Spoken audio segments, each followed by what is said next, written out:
Best wishes. Thank you.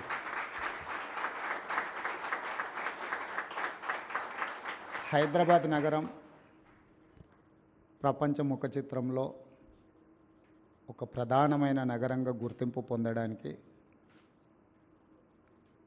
అది కొద్ది రోజులో, కొద్ది నెలలో, కొద్ది సంవత్సరాలు కష్టపడితే నిర్మించిన నగరం కాదు ఈ నగరం. ఈ నగరం 430 సంవత్సరాల క్రితం కులీ కుతుబ్ షాయిల నుంచి మొదలు పెడితే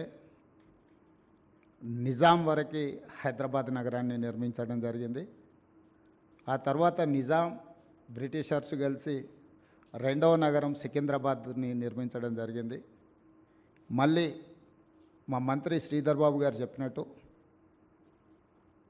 శ్రీ రాజీవ్ గాంధీ గారి దేశంలో సాంకేతిక నైపుణ్యమే నిరుద్యోగ సమస్యకు పరిష్కారం.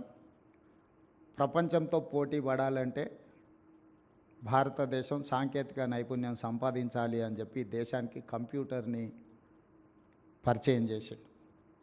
ఆ కంప్యూటర్ని పరిచయం చేసిన క్రమంలోనే శ్రీ రాజీవ్ గాంధీ గారి నిర్ణయం మేరకు ఆంధ్రప్రదేశ్లో ఆనాటి ముఖ్యమంత్రి నేదురుమల్లి జనార్దన్ రెడ్డి గారు 1992లో ఐటీ సెక్టర్ కోసం మొట్టమొదటి పునాది రాయి వేయడం జరిగింది.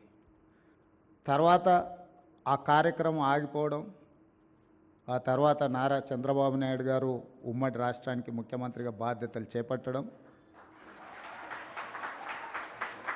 వారు ఖచ్చితంగా ఆంధ్రప్రదేశ్ యొక్క నిరుద్యోగ సమస్య, రాష్ట్రం యొక్క ఆదాయం పెంచుకోవాలి అనంటే వ్యవసాయం ఒకటే సరిపోదు, సాంకేతిక నైపుణ్య రంగంలో రాణించాలి అని చెప్పి హైటెక్ సిటీని నిర్మించడం జరిగింది. హైటెక్ సిటీ నిర్మాణంతో హైదరాబాద్ నగరంలో పెట్టుబడులు రావడం, నారా చంద్రబాబు నాయుడు గారు, డాక్టర్ వైఎస్ రాజశేఖర రెడ్డి గారు మూడవ నగరంగా సైబరాబాద్ నగరాన్ని నిర్మించారు. ఈరోజు హైదరాబాద్ని 3 నగరాలుగా చూడొచ్చు. హైదరాబాద్ నగరం, సికింద్రాబాద్ నగరం, సైబరాబాద్ నగరం, ఔటర్ రింగ్ రోడ్, అంతర్జాతీయ ఎయిర్పోర్ట్, ఐటీ కంపెనీలు, ఫార్మా రంగము, ఇట్లా ప్రతి రంగంలో హైదరాబాద్ రాణించడం వల్ల ఈరోజు ప్రపంచ స్థాయిలో మన తెలంగాణ రాష్ట్రానికి, హైదరాబాద్ నగరానికి ఒక గొప్ప గుర్తింపు వచ్చింది. హైదరాబాద్ ఏ విధంగా అయితే అభివృద్ధి చెందిందో కాగ్నిజెంట్ కూడా సూర్య గుమ్మడి గారు చెప్పినట్టు 2002లో ఒక చిన్న సంస్థగా ఇక్కడ పని మొదలుపెట్టి ఈరోజు తెలంగాణ రాష్ట్రంలో అత్యధికంగా ఉద్యోగ అవకాశాలు కల్పిస్తున్న 2వ సంస్థగా కాగ్నిజెంట్ రాణించింది. భారతదేశంలో టాటాలతో పోటీ పడగలిగిన శక్తి సామర్థ్యం తెలంగాణ రాష్ట్రంలో టాటాలతో పోటీపడి నిరుద్యోగ సమస్యకు పరిష్కారం చూపిస్తున్న సంస్థ కాగ్నిజెంట్ సంస్థ.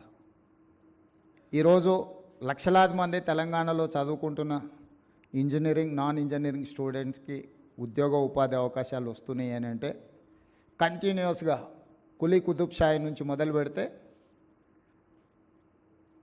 నారా చంద్రబాబు నాయుడు గారి వరకు ఎక్కడ కూడా హైదరాబాద్ నగర అభివృద్ధి విషయంలో సిద్ధాంతపరంగా, రాజకీయ పరంగా విభేదాలు, భిన్న అభిప్రాయాలు ఉన్న హైదరాబాద్ నగర అభివృద్ధిలో ఎప్పుడు కూడా అది ప్రభావం చూపించలేదు. అందుకే ఈరోజు హైదరాబాద్ నగరం ఒక గొప్ప నగరంగా రాణించింది. ఆ విధానాన్ని కొనసాగించాలని ఈరోజు తెలంగాణ రాష్ట్ర 2వ ముఖ్యమంత్రిగా, అదేవిధంగా మా మిత్రుడు IT and industries minister Sridhar Babu గారు, మేము స్పష్టంగా కాగ్నిజెంట్ ప్రతినిధులకే కాదు ఈ దేశంలో పెట్టుబడులు పెట్టడానికి ముందుకు వస్తున్న మా యుఎస్ అండ్ సౌత్ కొరియా పర్యటనలో వచ్చిన చాలా అంతర్జాతీయ సంస్థలకు ఒక మాట చెప్పదలుచుకున్నాం.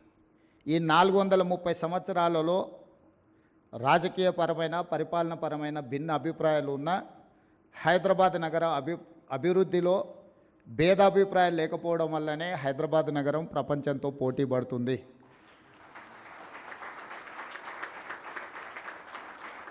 ఇక ముందు అంతకంటే వేగంగా ఈ హైదరాబాద్ నగరాన్ని విస్తరించడానికి ఈ 3 నగరాలు మన రాబోయే అవసరాలను తీర్చడానికి అవకాశం ఉందో లేదో అన్న ఆలోచనతోటి ఈరోజు అంతర్జాతీయ ఎయిర్పోర్ట్కు కూతవేటు దూరంలో hardly 20 minutes drive from international airport ఒక కొత్త నగరం ఫోర్త్ సిటీని ఫ్యూచర్ సిటీని మా ప్రభుత్వం నిర్మించాలనుకుంటుంది. ఈ fourth city future city China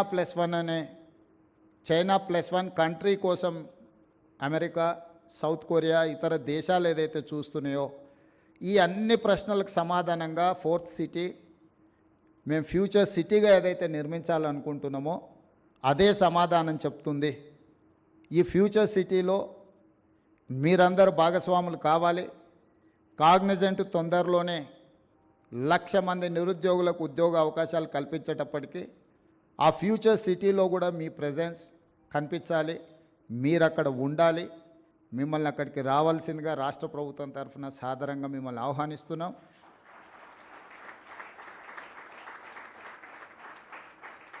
ఈ నగరం అభివృద్ధికి అంతర్జాతీయ స్థాయిలో అభివృద్ధి